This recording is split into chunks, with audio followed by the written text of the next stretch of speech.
Conservative Party has always been the constructive party. During the period between the wars, when the Conservative Party formed most of the governments, 4 million houses were built. Its leader is a craftsman as well as a statesman. Mr. Winston Churchill is a builder. His constructive genius has been applied to the problems of peace with a vigor undiminished by the terrific part which he played in winning the war. Was it not Mr. Churchill who first recognized the menace of communist imperialism? At Fulton, in the USA, he was bold enough to proclaim the fraternal association of the British Commonwealth and America. That was the phrase he used to describe the relationship between the two great pillars of Western democracy, the masonry on which the fabric of the free world rests. Yet 102 socialist members of the House of Commons tried to censure him for this speech. Another brick in the wall against communist aggression, Mr. Churchill in Holland sounded the call to united Europe. We hope to see a Europe where men of every country will think as much of being a European as of belonging to their native land. Always far-seeing, the man who has helped to shape the history of his time was not afraid to read the signs of the future and promote those tendencies which would work for the benefit and safety of mankind. Perpetually young, the man who could write the history of the Second World War and paint landscapes in his spare time was still able, even though out of office, to influence the destinies of the world. How much more effective could have been his contribution if he had gone to post-war gatherings such as this at the Hague in Holland as head of the British government? It is not a movement of parties, but a movement of peoples. It must be all for all.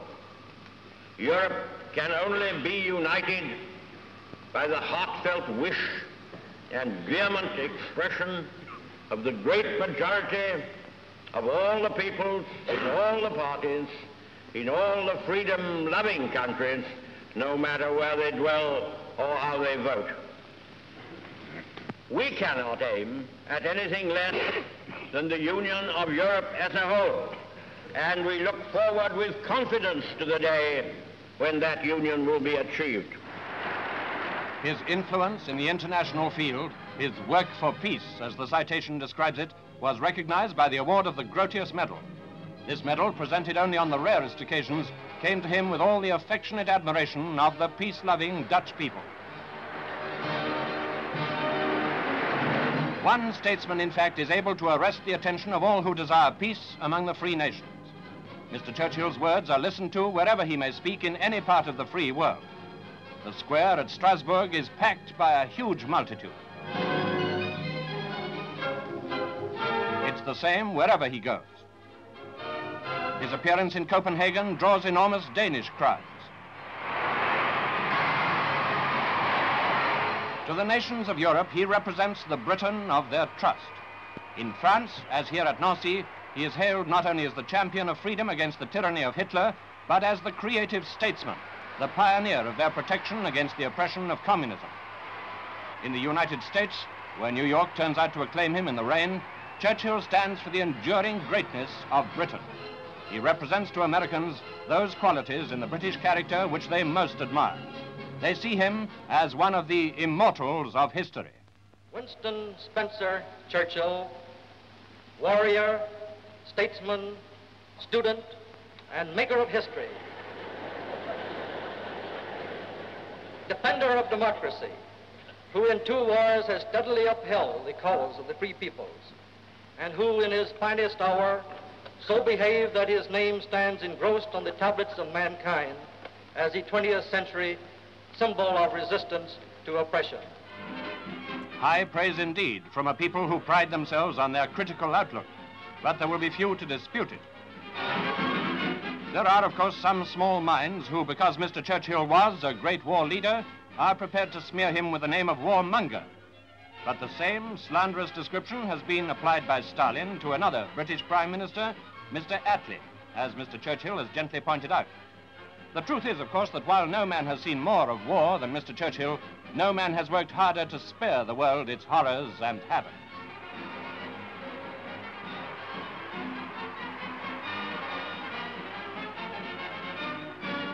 He leads a party inspired by his own faith and vision of the future and sharing his practical sense. For it's abundantly true that when initiative has been displayed in the post-war foreign policy of Britain, it has come from the Conservative Party, although out of office. Mr. Eden, Foreign Secretary for 12 years in all, was one of the builders of the United Nations, that organization for peace by which the foundations for peacetime conditions were laid in 1945 at San Francisco.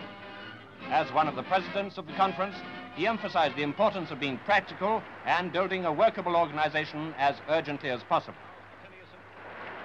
This conference bears heavy responsibility. It has also splendid opportunities. Let it seize them now.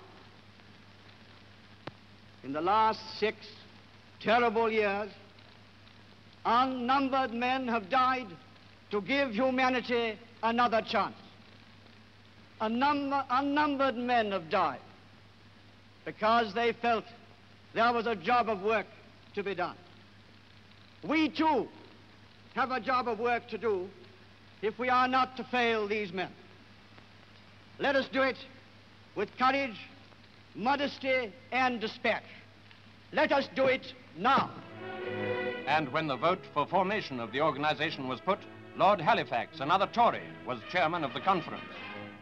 It is now my duty, my honor and my privilege in the chair to call for a vote on the approval of the Charter of the United Nations. Yes, Tory statesmanship had no small part in building the United Nations.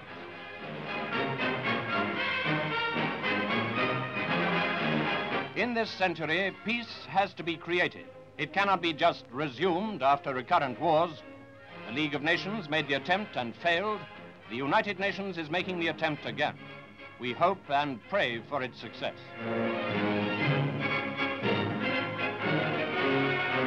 But the representation of this country in the United Nations is a job for constructive and experienced statesmanship. Mr. Churchill has pointed out one by one the steps which in this post-war period must be adopted if the march of communism is to be halted in time and the peace of the world assured. His advice has been taken partially, reluctantly, and tardily by the socialist government. Instead of condemning him to mere offers of advice, give him the power to take practical measures for peace. My friends, be under no illusions. It is an uphill road we have to tread. But if we reject the narrow, cramping doctrines of socialism, we shall surely find the way under a faithful and tolerant government to those broad uplands where plenty, peace, and justice reign